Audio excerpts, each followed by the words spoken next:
Final liver की बात करें, लीवर आप बताते किसको? तो आप क्या बता रहे थे? स्ट्रेट। क्या बता रहे हैं आप?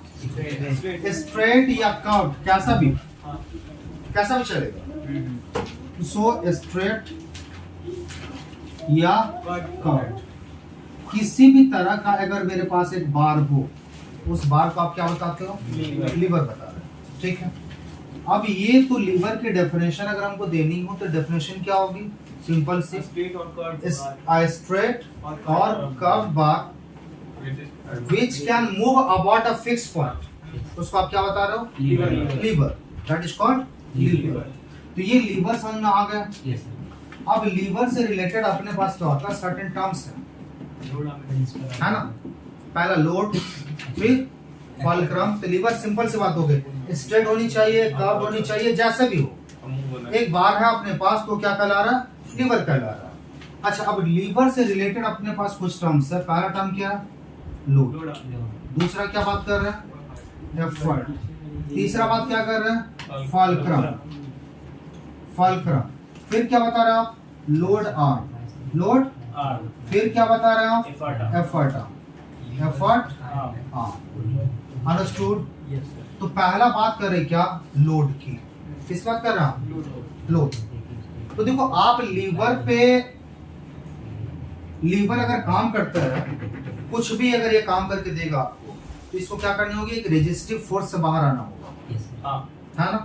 तो जितने रेजिस्टिव फोर्स से ये बाहर निकल के आता है, उसी को आप क्या बताते हो? Resistive force to be overcome by a lever. क्या लिखेंगे आप?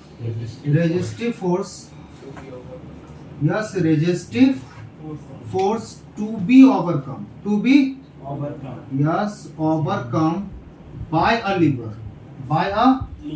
लीवर इज कॉल्ड, क्या बता रहे हैं उसको आप? ये आपके पास बात होगी किसकी? लोड की बात। क्लियर?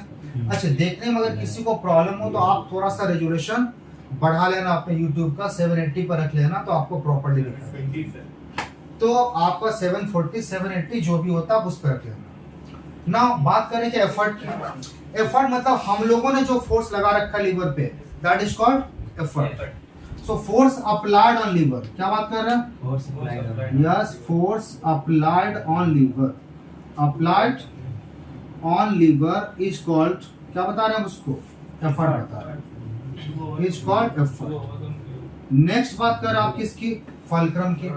तो फिक्स्ड पॉइंट जहां पे एक लीवर मूव करता रहेगा, सपोज कम रहा ये लीवर है, ये मूव कर रहा है, कहां मूव कर रहा है? ये यहाँ पे दोनों फिंगर के बीच। तो ये जिस पॉइंट पे मूव करेगा उसको आप क्या बता रहे हो? फॉलक्रम। द फिक्स्ड पॉइंट, क्या लिखेंगे? द फिक्स्ड पॉइंट, है ना, अबाउट विच या around which, about which a lever moves. A lever moves is called फॉलक्रम। yes, उसको आप क्या बता रहे हैं? फॉलक्रम बता रहे हैं। अच्छा, अब बात करें क्या? लोड आर्म और एफर्ट आर्म को समझाने के लिए थोड़ा सा बात करते हैं, डायग्राम बना लेते हैं। ये सपोज करो मेरे पास क्या है? लीवर है, और यहाँ मेरे पास एक है, ये क्या? फॉलक्रम। ये क्या? तो एक तरफ ऑब्वियसली लोड होगा और दूसरी तरफ क्या होगा? एफर्ट। देखो ये किस कैटेगरी का लीवर है उसकी बात हम कर ही नहीं रहे, हम सिर्फ एक लीवर की बात कर रहे हैं। ये मेरे पास फॉलक्रम आ गया, ये आ गया लोड, और ये क्या आ गया? एफर्ट। तो अब बात कर ले जरा सा कि आप किसकी बात करने वाले हो? लोड आर्म की। दूसरा बात किसकी करने वाले हो? एफर्ट आर्म की।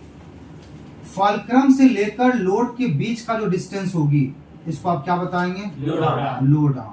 और इसी तरह फॉलक्रम से लेकर और एफर्ट तक के बीच का जो डिस्टेंस होगी, that is called effort arm.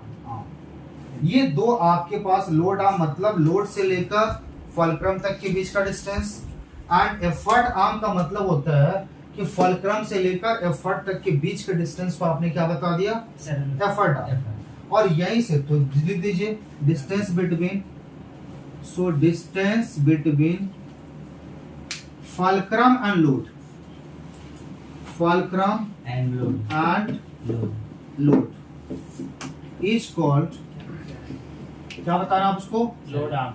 Yes, load और एफर्ट आर्म किसको बता रहे हैं?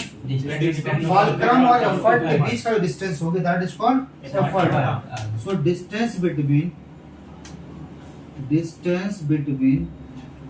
फॉलक्रम and effort, fulcrum and effort is called effort arm, fulcrum and effort।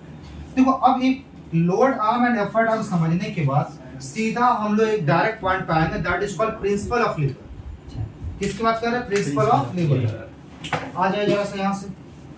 तो लोड आ गया, एफर्ट आ गया और फुलक्रम आ गया, लोड आर्म आ गया, एफर्ट आर्म आ गया।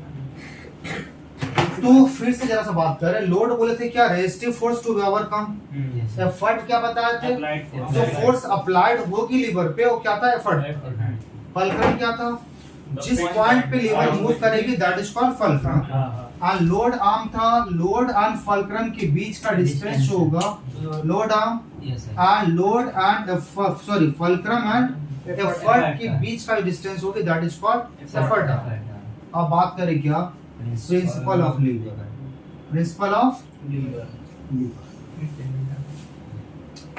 प्रिंसिपल ऑफ लीवर की बात समझिए। सिंपल सी प्रिंसिपल होती है, product of load and load arm, load and load arm is always equals to the product of effort and effort arm. और इसको आप वर्ड में लिखिएगा, हमने मैथमेटिकली लिख दिया इसको। सो किसी भी लीवर के अंदर यही पूरा मिला के अगर कुछ पढ़ना है तो सिर्फ इतनी सी बात पढ़नी है, बाकी तो ये बेसिक टर्म्स था अपने पास। So product of in a lever, product of load and load arm, principle of lever. आप स्टेटमेंट लिखते चले जाना, हम बता रहे हैं, लिख नहीं रहे बट बता रहे हैं। So in a lever the product of load and load arm is always equals to the product of effort and effort arm, that is called principle of lever. और यहीं से अब सारा का सारा टर्म्स निकलना स्टार्ट है। अब समझिए जरा सा अरेंज कर ले इसको। Load by effort equals to effort arm by load arm, ये आराम से लिख सकते हैं क्योंकि क्रॉस मल्टीप्लाई करने पे आपके पास फिर वही वैल्यू आ जाएगी। और इक्वल्स टू आप क्या बोलते हो? Mechanical advantage. यही टर्म जो है दैट इज कॉल्ड मैकेनिकल। तो एक लीवर के लिए आपके पास मैकेनिकल एडवांटेज दो टर्म में डिस्क्राइब कर रहे हो आप। फर्स्ट टर्म आपके पास जो है that is in term of load and effort. Yes sir. Load and effort का मतलब व्हाट? फोर्स। किसके टर्म बात कर रहे हो? फोर्स के term. And load and effort arm that is displacement के टर्म।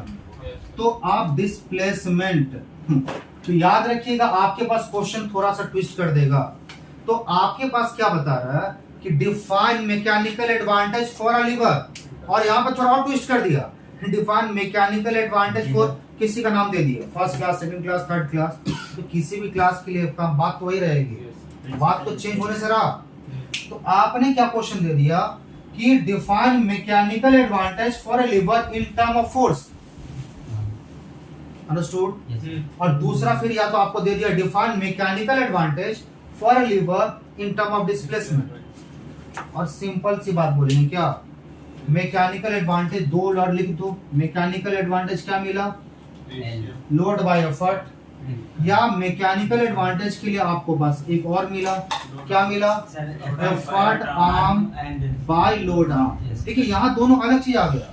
फोर्स में लोड को ऊपर रखे थे और एफर्ट को आपने कहाँ रखा था? नीचे। और अगर डिस्प्लेसमेंट वाली जब बात हो गई तो आपने एफर्ट आर्म को ऊपर रखा है और लोड आर्म को आपने नीचे रखा है। तो बहुत सिंपल सी बात करेंगे और बात ये हो रही है कि mechanical advantage for a lever is defined as ratio of load to the effort, force के टर्म में। और अगर हमको मैकेनिकल एडवांटेज डिस्प्लेसमेंट के टर्म में देनी हो तो फिर मेरा डेफिनेशन होगी, so mechanical advantage for a lever is defined as ratio of effort arm to the load arm, effort arm to the load arm. ये मैकेनिकल एडवांटेज निकल आया। सर ये एक में एफर्ट और एफर्ट आर्म ऊपर नीचे चेंज क्यों है? ऐसा क्यों? किसमें? ये एक तो नीचे एक ऊपर, ऐसा क्यों? बंद कर दे बेटा, बंद कर दे उसको।